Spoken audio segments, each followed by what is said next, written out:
ನನಗೆ ಸ್ವಾಗತ. ಎಲ್ಲ ಚೆನ್ನಾಗಿದ್ದೀರಾ ಅಂತ ಅಂದ್ಕೊಂಡಿದ್ದೀನಿ ಫ್ರೆಂಡ್ಸ್. ನೋಡ್ತೀನಿ, ನಾನು ಮನೆಯಲ್ಲೇ ಮಾಡಿದ್ದೀನಿ ತುಪ್ಪ. ಈ ರೀತಿ ಬಂದಿದೆ ತುಪ್ಪ, ತುಂಬ ಚೆನ್ನಾಗಿರುತ್ತೆ.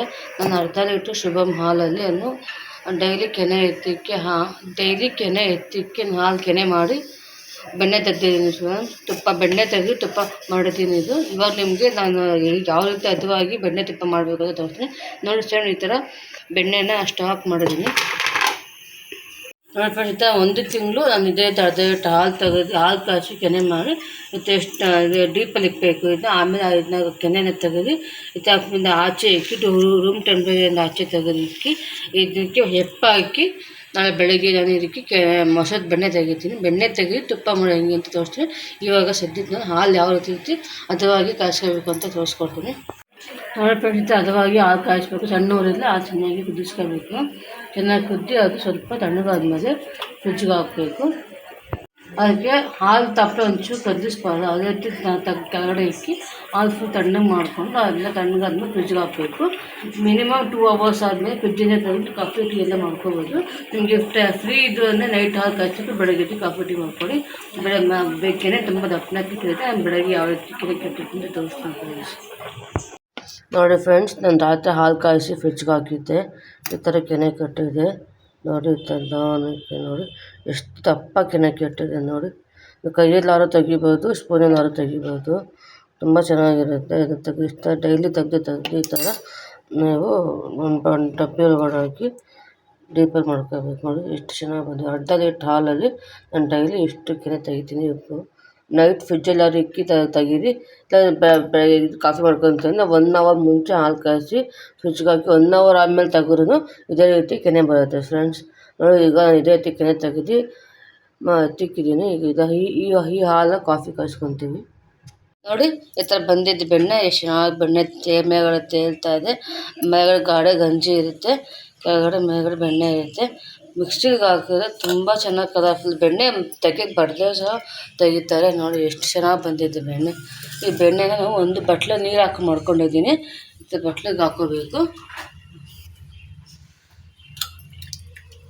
ಮಜ್ಜಿಗೆ ನೀರು ಇದು ಬಂದಿರೋ ಮಜ್ಜಿಗೆ ಚೆಲ್ಬಿಡಿ, ಕುಡಿಯೋಕ್ಕೆ ಹೋಗ್ಬಿಡಿ. ಇದಕ್ಕೆ ತಿಂಗ್ಳಾಂಗಟ್ಲೆ ಸ್ಟೋರ್ ಮಾಡ್ತೀವಲ್ಲ, ಅದಕ್ಕೆ ಅದು ಹೆಲ್ತಿಗೆ ಒಳ್ಳೆಯದಲ್ಲ. ಚೆಲ್ಬಿಡಿ ನೋಡಿ ಫ್ರೆಂಡ್ಸ್. ನಾನು ಬೆಣ್ಣೆ ಹತ್ರ ಬಂದಿದೆ. ಇದನ್ನ 2 ಬ್ಯಾಚ್ ತೊಳ್ಕೊಬೇಕು. ನಾನು ನೋಡಿ ಚಿಕ್ಕ ಉಂಡೆ ಕಟ್ಕೊಂಡು ತೊಳ್ಕೊತಾ ಇದ್ದೀನಿ ಬೆಣ್ಣೆನ. 2 ಬ್ಯಾಚ್ 3 ಬ್ಯಾಚ್ ತೊಳ್ಕೊಂಡು ನಾನು ನೀಟಾಗಿ ತುಪ್ಪ ತೆಗೆದ್ರೆ ತುಪ್ಪ ತಿಂಗ್ಳಾಂಗಟ್ಲೆ ಇಕ್ಕಿದ್ರು ಏನೂ ಆಗೋಲ್ಲ. ತುಪ್ಪ ಸ್ಮೆಲ್ ಬರೋಲ್ಲ. ತುಪ್ಪ ಚೆನ್ನಾಗಿ ತೆಗಿಬೋದು. ನಾನು ಹೇಳ್ದಂಗೆ ನೀವು ಮಿಕ್ಸಿಲೇ ನಾನು ಯಾವ ರೀತಿ ಮಿಕ್ಸಿಲಿ ಬೆಣ್ಣೆ ತೆಗೆದ್ನೋ ನೀವು ಅದೇ ರೀತಿ ಮಿಕ್ಸಿಲಿ ತೆಗೆದ್ರೆ ತುಂಬ ಚೆನ್ನಾಗಿರುತ್ತೆ. ಬೇಗ ತೆಗೆಯೋದು. ಏನಪ್ಪ ಬೆಣ್ಣೆ ತೆಗೆಯೋದು ಇಷ್ಟು ಕಷ್ಟ ಆಗುತ್ತೆ ಅಂತ ಅಂದ್ಕೋಬೇಡಿ. ಮಿಕ್ಸಿಲಿ ತೆಗೆದ್ರೆ 10 ನಿಮಿಷ, ನಿಮಗೆ 10 ನಿಮಿಷಗಳು ಬೆಣ್ಣೆ ತೆಗಿಬೋದು. ಜಾಸ್ತಿ ಬೆಣ್ಣೆ ಇದ್ದರೆ ಒಂದು 20 ನಿಮಿಷ ಆಗುತ್ತೆ. ಕಮ್ಮಿ ಬೆಣ್ಣೆ ಇದ್ದರೆ 10 ನಿಮಿಷ ಸಾಕು ತೆಗಿಯೋಕ್ಕೆ. ಮತ್ತು ತೊಳೆಯೋಕ್ಕೂ ನಿಮಗೇನು ಕಷ್ಟ ಅನಿಸಲ್ಲ. ಸ್ವಲ್ಪ ಬಿಸಿನೀರು ತಗೊಂಡು ಚೆನ್ನಾಗಿ ಬಿಸಿನೀರು ಹಾಕ್ಬಿಟ್ಟು ಬಿಸಿನೀರು ಹಾಕಿದ ತಕ್ಷಣ ಬೆಣ್ಣೆ ಅಂಶ ಎಲ್ಲ ಬಿಟ್ಕೊಂಬಿಡುತ್ತೆ, ಜಿಡ್ಡಿನ ಅಂಶ ಎಲ್ಲ. ಅದನ್ನು ನೀಟಾಗಿ ತೊಳ್ಕೊಬೋದು, ನಿಮಗೇನು ಕಷ್ಟ ಅನಿಸಲ್ಲ ನೋಡಿ. ಇದೇ ಬೆಣ್ಣೆನ ಸ್ವಲ್ಪ ಪ್ರೆಸ್ ಮಾಡಿ ತೊಳ್ಕೊಂಡ್ರೆ ನೀಟಾಗಿ ಎಲ್ಲ ಹಾಲಿನ ಅಂಶ ಎಲ್ಲ ಬಿಟ್ಕೊಳ್ಳುತ್ತೆ ನೋಡಿ. 2ನೇ ಬ್ಯಾಚ್ಗೆ ನಮ್ಮದು ಎಷ್ಟು ಚೆನ್ನಾಗಿ ಹಾಲಿನ ಅಂಶ ಎಲ್ಲ ಬಿಟ್ಕೊಂಡ್ಬಿಟ್ಟು ಎಷ್ಟು ಚೆನ್ನಾಗಿ ಬೆಣ್ಣೆ ತೇಲ್ತಾ ಇದೆ ಅಂತ ನೋಡಿ, ನಿಮಗೆ ಗೊತ್ತಾಗುತ್ತೆ. ಇದು 2ನೇ ಬ್ಯಾಚ್ಗೆ ಸಾಕು. ನಾನು ಸ್ಟಾಪ್ ಮಾಡ್ಕೊಂಡಿದ್ದೀನಿ. ಇನ್ನು ಸ್ವಲ್ಪ ಹಾಲು ಜಾಸ್ತಿ ಇರ್ತಿದೆ ನಾನು ಗೊತ್ತು ಮಾಡ್ಕೊಂಡು. ಇನ್ನು ಎಷ್ಟು ನಾವು ಬೆಣ್ಣೆ ಜಾಸ್ತಿ ಪ್ರೆಸ್ ಮಾಡಿ ತೊಳಿತೀವೋ ಬೆಣ್ಣೆ ಕರಗುತ್ತೆ. ಅದಕ್ಕೆ 2ನೇ ಬ್ಯಾಚ್ಗೆ ಸ್ಟಾಪ್ ಮಾಡ್ಕೊಂಡಿದ್ದೀನಿ ನೋಡಿ. ಎಷ್ಟು ನೀರು ಬೆಳ್ಳಕ್ಕಿದೆ. ಈ ಥರ ನೀರು ಕಲರ್ ಬೆಳ್ಳಕ್ಕಿರಬೇಕು. ಹಾಲಿನ ಅಂಶ ಎಲ್ಲ ಬಿಟ್ಟಿರಬೇಕು. ಈಗ ಇದನ್ನು ಎತ್ಕೊಂಡು ಬೆಣ್ಣೆಗೆ ಪಾತ್ರೆಗೆ ಹಾಕ್ಕೊಳ್ತಾ ಇದ್ದೀನಿ ನೋಡಿ. ಈ ಥರ ಅಗಲವಾಗಿರೋ ಪಾತ್ರೆಗೆ ಬೆಣ್ಣೆ ಎತ್ಕೊಂಡು ಕಾಯಿಸ್ಕೋಬೇಕು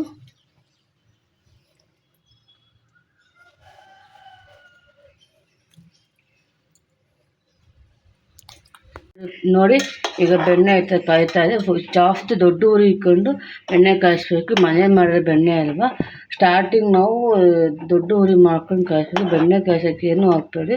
ಬೆಣ್ಣೆ ಕಾಯ್ತಾ ಇದೆ ಅನ್ನೋ ಟೈಮಲ್ಲಿ, ತುಪ್ಪ ತಿಳಿ ಆಗ್ತಾಯಿದೆ ಅನ್ನೋ ಟೈಮಲ್ಲಿ ಸ್ವಲ್ಪ ಒಂದು ಕುಡಿ ತುಳಸಿ ಹಾಕಿ ಸಾಕು. ತುಂಬ ಚೆನ್ನಾಗಿರುತ್ತೆ. ಮರಳು ಬರುತ್ತೆ. ನಾನು ಯಾವ ಕಲರು ಮಿಕ್ಸ್ ಮಾಡಲ್ಲ, ಏನಿಲ್ಲ. ಅದೇ ಬೆಣ್ಣೆ ಕಾದ್ಮೇಲೆ ಅದೇ ಎಲ್ಲೋ ಕಲರ್ ಬರುತ್ತೆ. ನಿಮಗೆ ತೋರಿಸ್ತೀನಿ ನೋಡಿ ಯಾವ ರೀತಿ ಬರುತ್ತೆ ಅಂತ. ಸ್ಟಾರ್ಟಿಂಗ್ ಮಾತ್ರ ದೊಡ್ಡ ಊರಲ್ಲಿ ಬೆಣ್ಣೆನ ಕಾಯಿಸ್ಕೋಬೇಕು. ಆದಷ್ಟು ಅಗಲವಾಗಿರೋ ಪಾತ್ರೆ ಇಟ್ಕೊಂಡ್ರೆ ಒಳ್ಳೆಯದು. ಇಲ್ಲಾಂದರೆ ಬೆಣ್ಣೆ ಕಾಯ್ತಾ ಉಕ್ಕುತ್ತಲ್ಲ ಆವಾಗ ನಿಮಗೆ ಕಳ್ಸೋಕ್ಕಾಗಲ್ಲ, ತುಂಬ ಕಷ್ಟ ಆಗುತ್ತೆ. ನೀವು ಅದಕ್ಕೆ ಸ್ಟಾರ್ಟಿಂಗ್ ದೊಡ್ಡ ಉರಿ ಮಾಡ್ಕೊಂಡು ಅಗಲ ಪಾತ್ರೆಯಲ್ಲಿ ಬೆಣ್ಣೆನ ಕಾಯಿಸ್ಕೋಬೇಕು. ನೋಡಿ ಫ್ರೆಂಡ್ಸ್, ನೋಡಿ ಈ ಥರ ಬೆಣ್ಣೆ ತುಪ್ಪ ಬರ್ತಾ ಇದೆ ನೋಡಿ, ಕುಡಿಯಾಗಿ ತುಪ್ಪ ಬಿಡ್ಕೊತಾ ಇದೆ. ಮತ್ತು ಸಣ್ಣ ಉರಿ ಸ್ವಲ್ಪ ಸಣ್ಣ ಉರಿ ಮಾಡಿಕೊಂಡು ತುಪ್ಪ ಕಾಯಿಸ್ಕೋಬೇಕು. ಇಲ್ಲ ಅಂದರೆ ತುಪ್ಪ ಸೀದೋಗೋ ಚಾನ್ಸಸ್ ಇರುತ್ತೆ. ಲಾಸ್ಟ್ ತುಪ್ಪ ಮತ್ತು ಸಣ್ಣ ಊರಲ್ಲೇ ನೀವು ಕಾಯಿಸ್ಕೋಬೇಕು. ನೀವು ಬೇಕಾದ್ರೆ ಎಳೆ ತಟ್ಟು ಒಳ್ಳೆದೆಲೆ ಎಲ್ಲ ಹಾಕ್ಕೊಳ್ಳಿ. ನಾನು ಮಾತ್ರ ತುಳಸಿ ಎಲೆ ಈಗ ಹಾಕ್ಕೊತಾ ಇದ್ದೀನಿ. ಒಂದೇ ಒಂದು ಕೊಡಿ ತುಳಸಿ ಎಲೆ ಹಾಕ್ಕೊತಾ ಇದ್ದೀನಿ. ತುಂಬ ಚೆನ್ನಾಗಿರುತ್ತೆ, ಗಮ್ ಅಂತ ಬರುತ್ತೆ. ತುಳಸಿಗಿಂತ ಶ್ರೇಷ್ಠವಾಗಿದೆ ಯಾವುದೂ ಇಲ್ಲ. ಅದಕ್ಕೆ ತುಳಸಿ ಎಲೆ ಮಾತ್ರ ಹಾಕ್ಕೊಂತೀವಿ, ಮರಳ ಬರುತ್ತೆ. ಮತ್ತು ಚೆನ್ನಾಗಿ ಈ ಥರ ಕಲಿಸ್ತಾ ಇರಬೇಕು. ಆ ಬೆಣ್ಣೆ ಎಲ್ಲ ನೀಟಾಗಿ ಬೆಣ್ಣೆ ಕರಗಿ ತುಪ್ಪ ಆಗುತ್ತೆ ನೋಡಿ. ತುಪ್ಪ ಚೆನ್ನಾಗಿ ಸೇರ್ಕೊತಾ ಇದೆ. ನೀವು ಈ ಥರ ಮನೇಲಿ ಟ್ರೈ ಮಾಡಿ. ಹಾಲಂತ ಎಲೆನ ವೇಸ್ಟ್ ಮಾಡಬೇಡಿ, ತುಪ್ಪ ತೆಗೀರಿ, ತುಂಬ ಚೆನ್ನಾಗಿರುತ್ತೆ ನೋಡಿ. ಇದಾಗಲೇ ತುಪ್ಪ ಕಾಯ್ತಾ ಇದೆ. ತುಪ್ಪ ಬಂದ್ಬಿಟ್ಟಿದೆ ಬೆಣ್ಣೆ ಕಾಯಿಸಿ ನೋಡಿ. ಎಷ್ಟು ಮರಳಾಗಿ ಎಷ್ಟು ನೊರೆ ಬರ್ತಾ ಇದೆ. ಈ ರೀತಿ ನೊರೆ ಆಗಿ ಬರಬೇಕು. ಇದು ತಳದಿಂದ ಬೆಳ್ಳಿಕ್ಕೆ ಇರಬೇಕು. ಇದನ್ನು ಸ್ವಲ್ಪ ಬ್ರೌನ್ ಕಲರ್ ತೇಲ್ ಬರ್ತಾ ಇದೆ ಅನ್ನೋಷ್ಟಕ್ಕೆ ತುಪ್ಪ ಆಫ್ ಮಾಡಿಬಿಡಿ.